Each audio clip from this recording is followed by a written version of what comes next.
ಮದ್ಯ ನೀತಿ ಹಗರಣದಲ್ಲಿ ದೆಹಲಿಯ ಸಿಎಂ ಅರವಿಂದ್ ಕೇಜ್ರಿವಾಲ್ ಅರೆಸ್ಟ್ ಆಗಿದ್ದಾರೆ. ಅಧಿಕಾರದಲ್ಲಿ ಇರುವಾಗಲೇ ಬಂಧನಕ್ಕೆ ಒಳಗಾದ ಮೊದಲ ಪ್ರಕರಣದ್ದು. ಜಾರಿ ನಿರ್ದೇಶನಾಲಯದ ಅಧಿಕಾರಿಗಳಿಂದ ಅರವಿಂದ್ ಕೇಜ್ರಿವಾಲ್ ಅರೆಸ್ಟ್ ಆಗಿರುವಂಥದ್ದು.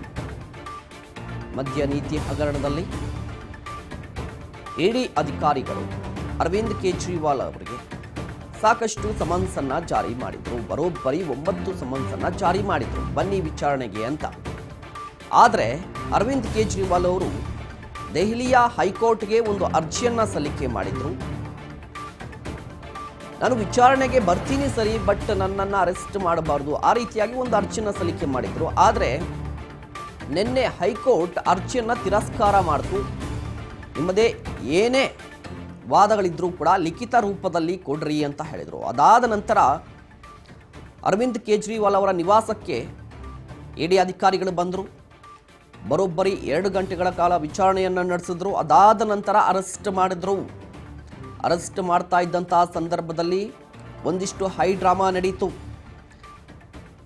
ಆಮ್ ಆದ್ಮಿ ಪಕ್ಷದ ಕಾರ್ಯಕರ್ತರು ಕೂಡ ಜಮಾಯಿಸಿದ್ರು, ಧಿಕ್ಕಾರಗಳನ್ನು ಕೂಗಿದ್ರು.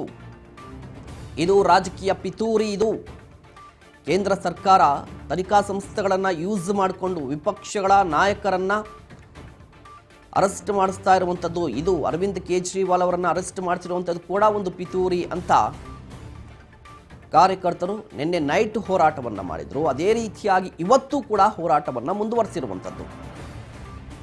ಇದೇ ಪ್ರಕರಣಕ್ಕೆ ಸಂಬಂಧಪಟ್ಟಂತೆ ಇವತ್ತು ಸಿಎಂ ಸಿದ್ದರಾಮಯ್ಯನವರು ಸುದ್ದಿಗೋಷ್ಠಿಯನ್ನು ಕೂಡ ಕರೆದಿರುವಂಥದ್ದು. ಮತ್ತೊಂದು ಕಡೆ ಆಮ್ ಆದ್ಮಿ ಪಕ್ಷದ ಕಾರ್ಯಕರ್ತರು ರಾಜ್ಯದಲ್ಲೂ ಕೂಡ ಹೋರಾಟವನ್ನು ನಡೆಸಲಿದ್ದಾರೆ. ಲೋಕಸಭಾ ಚುನಾವಣೆ ತುಂಬ ಹತ್ತಿರ ಇದೆ. ನಾವು 1 ತಿಂಗಳು ಮಾತ್ರ ಬಾಕಿ ಇರುವಂಥದ್ದು. ಇಂತಹ ಸಂದರ್ಭದಲ್ಲಿ ಈಗಿನ್ನೂ ರಾಜಕಾರಣದಲ್ಲಿ ಹೆಜ್ಜೆಯನ್ನ ಇಡ್ತಾ ಇರುವಂಥ ಆಮ್ ಆದ್ಮಿ ಪಾರ್ಟಿಯ ಮುಖ್ಯಸ್ಥರು, ಫೇಸ್, ಆಮ್ ಆದ್ಮಿ ಪಾರ್ಟಿಯ ಫೇಸ್ ಯಾರು? ಅರವಿಂದ್ ಕೇಜ್ರಿವಾಲ್ ಅವರು ಅರೆಸ್ಟ್ ಆಗಿರುವಂಥದ್ದು ಆ ಪಕ್ಷದ ಕಾರ್ಯಕರ್ತರ ನೈತಿಕತೆಯನ್ನ ಕುಗ್ಗಿಸುವಂಥ ಎಲ್ಲ ಸಾಧ್ಯತೆಗಳು ಕೂಡ ಇರುವಂಥದ್ದು. ಯಾಕಂದ್ರೆ ಆಮ್ ಆದ್ಮಿ ಪಕ್ಷೀಯ ಪಾರ್ಟಿಯ ಫೇಸ್ ಅಂದರೆ ಅರವಿಂದ್ ಕೇಜ್ರಿವಾಲ್ ಅವರು ಇತ್ತೀಚೆಗಷ್ಟೇ ಒಂದಿಷ್ಟು ರಾಜ್ಯಗಳಲ್ಲಿ ಹಿಡಿತವನ್ನು ಸಾಧಿಸ್ತಾ ಇತ್ತು, ಅಧಿಕಾರಕ್ಕೆ ಬರ್ತಾ ಇತ್ತು, ಅಲ್ಲೊಂದಿಲ್ಲೂ ಒಂದಿಷ್ಟು ಕ್ಷೇತ್ರಗಳನ್ನು ಗೆಲ್ತಾ ಇತ್ತು. ಈಗ ಅವರು ಅರೆಸ್ಟ್ ಆಗಿರುವಂಥದ್ದು ದೊಡ್ಡ ಆಘಾತ ಅಂತಲೇ ಹೇಳ್ಬೋದು.